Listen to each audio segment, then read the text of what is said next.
അതതിന്റെ ഒരു കുഴപ്പം. നമ്മള് ഒരിക്കലും അവിടെ ചെന്ന് കഴിഞ്ഞാണ്ടല്ലോ പിന്നെ ഇങ്ങനെ അവര് നമ്മളവിടെ കുടുക്കിയിടുക ഓരോ കാര്യങ്ങൾ വെച്ച്. അതാ ഈ നമ്മളിപ്പോ അവിടെ ചെന്ന് കഴിയുമ്പോ നമ്മൾ എന്തെങ്കിലും ഒരു വണ്ടി മേടിച്ചു, പിന്നെ അതിന്റെ പൈസ അടച്ചു വെക്കണം, പിന്നെ വീട് മേടിച്ചു, പിന്നെ അത് പിന്നെ ലോണായി, അത് പിന്നെ ഇങ്ങനെ കിടക്കുക.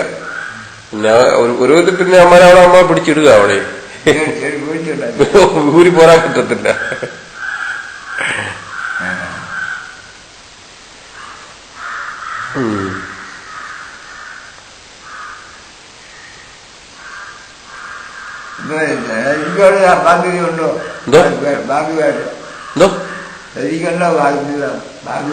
ബാധ്യത വീട് മേടിച്ച ബാധ്യതയാണ്. ഇപ്പം അതിന്റെ 10 വർഷം കൊണ്ട് അടച്ച് 15 വർഷം കൊണ്ട് അടച്ച് തീർക്കും.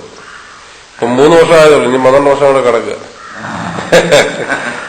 അതാ പറഞ്ഞ ഒരു കുരുക്ക അവിടെ ചെന്ന് കഴിഞ്ഞാൽ നമ്മളെ ഓരോ കാര്യങ്ങളിട്ട് കുടുക്കിയിടും.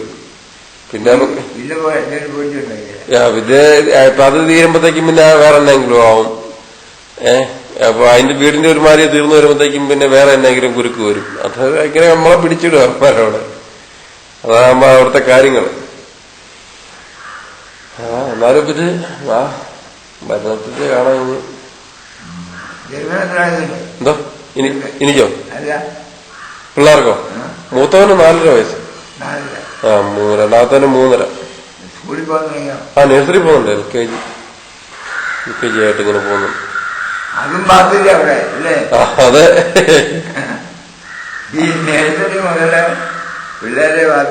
അതെ.